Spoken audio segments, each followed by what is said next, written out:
नमस्कार, आप देख रहे हैं ग्रीन लाइन न्यूज और मैं हूं आपके साथ ज्योति कनौजिया। आइए रुक करते इस वक्त की बड़ी खबर की ओर। झारखंड की उप राजधानी दुमका में अंकिता पर पेट्रोल डालकर जलाने वाली घटना ने पूरे प्रांत को शर्मसार कर दिया है। चारों ओर इस शर्मसार कर देने वाली घटना की तीव्र भर्त्सना हो रही है। इस घटना को अंजाम देने वाले शाहरुख और नईम उर्फ छोटू को फांसी देने की भी मांग उठ रही है। यह घटना बताती है कि झारखंड की विधि व्यवस्था कितनी बिगड़ गई है। राज्य की पुलिस महकमा आखिर क्या कर रहे हैं। झारखंड में आए दिन शर्मसार कर देने वाली घटनाएं घटित होती रहती हैं। पुलिस कार्रवाई के नाम पर सिर्फ दौड़ती ही रह जाती है। इस घटना ने राज्य की चरमराई विधि व्यवस्था की पोल खोल कर रख दी है। अगर मैं यह लिखता हूं कि झारखंड की लचर विधि व्यवस्था ने अंकिता की जान ली तो कोई अतिशयोक्ति नहीं होगी। अभी अंकिता की उम्र ही क्या हुई थी। अभी वह 11वीं क्लास में पढ़ रही थी। अंकिता जीना चाहती थी। वह अन्य लड़कियों की तरह पढ़ना भी चाहती थी। वह पढ़ लिख कर एक आईपीएस अधिकारी बनना चाहती थी।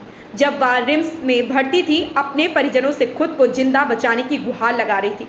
उसमें जीने की प्रबल इच्छा थी, जैसे अन्य लड़कियों में होती है। इतनी हृदय विदारक घटना घट जाने के बाद भी अंकिता लगभग 7 दिनों तक मौत से लड़ती रही थी। शाहरुख और नईम उर्फ छोटू ने इस कदर अंकिता पर पेट्रोल डालकर अग्नि के हवाले कर दिया था कि उसका बच पाना मुश्किल हो गया था। अब सवाल यह उठता है कि आखिर एक के बाद एक राज्य में शर्मसार कर देने वाली घटनाएं क्यों घट रही। शाहरुख और नईम उर्फ छोटू जैसे मनचले युवा इस तरह की शर्मसार कर देने वाली घटना को अंजाम देने में सफल कैसे हो जाते हैं। क्या उन्हें समाज, परिवार और प्रशासन का कोई डर नहीं है? क्या ऐसे मनचले युवकों पर रोक लगाने के लिए राज्य प्रशासन के पास कोई उपाय नहीं है? शाहरुख और नईम उर्फ छोटू ने पेट्रोल छिड़क कर अंकिता को जलाने का जो कार्य किया था, समाज में उसकी निंदा जरूर हो रही। क्या ये सामाजिक निंदा अंकिता की जान वापस ला सकती है? इसके बाद भी ऐसी घटनाएं रुक नहीं रही, यह बेहद चिंता की बात है। मनचलों के कारण कई अन्य लड़कियों ने समय से पूर्व स्कूल, कॉलेज जाना छोड़ दिया है। 23 अगस्त को अंकिता पर पेट्रोल छिड़क कर उसे जलाने की कोशिश की गई थी। अंकिता अस्पताल में जीवन और मौत से संघर्ष कर रही थी। इस घटना के 10 घंटे भी नहीं बीते थे कि झारखंड के अन्य जिलों में लड़कियों पर उत्पीड़न की घटना दूसरी घटना और तीसरी घटना में जन्म लेती है। क्या लिखते हुए बहुत दुख होता है कि मनचले युवकों के मनचले व्यवहार के कारण झारखंड की कई लड़कियों ने अपने समय से पूर्व स्कूल और कॉलेजों से जाना छोड़ दिया है। यह एक ज्वलंत मुद्दा है। इस विषय पर राज्य प्रशासन को संज्ञान लेकर वैसे लड़कियों को ढूंढकर सामने लाना होगा और उसे पुनः स्कूल और कॉलेज भेजने का प्रयास करना होगा।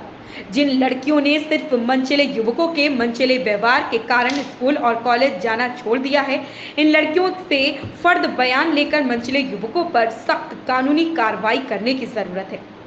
अंकिता हमारे समाज की एक प्रगतिशील छात्रा थी। वह एक अच्छी छात्रा होने के साथ व्यवहार कुशल थी। वह एक गरीब परिवार में जरूर जन्म ली थी, लेकिन उनका परिवार सहज, सरल और सीधा था। उनके पिता सेल्समैन की नौकरी कर अपने परिवार का बहुत ही अच्छे ढंग से पालन पोषण कर रहे थे। समाज में उनका किसी से कोई दुश्मनी भी नहीं थी। बस गलती एक ये थी कि वे अंकिता जैसी सुशील कन्या के पिता थे। अंकिता के पिता जैसे हजारों की संख्या में झारखंड के पिता लाचार और बेबस हैं। अंकिता के पिता अपनी बच्ची के खिलाफ होने वाले जुल्म के विरुद्ध थाने में जरूर आवेदन देते हैं, लेकिन इनके आवेदन पर ध्यान नहीं दिया जाता। यह झारखंड के थानों का सच है। शाहरुख पेट्रोल छिड़कने से पहले भी अंकिता को परेशान करने की कोशिश करता था। इस संबंध में इनके अभिभावक थाना में सूचना दिए थे। अगर समय रहते शाहरुख के विरुद्ध ढंग से कार्रवाई हो जाती, तब शायद अंकिता को अपनी जान गंवानी ना पड़ती। अब अंकिता इस दुनिया में नहीं रही। अंकिता मरकर लड़कियों पर हो रहे जुल्म की कहानी बताती रहेगी। इस खबर में बस इतना ही। मिलते हैं दूसरी खबर में ग्रीन लाइन न्यूज के साथ।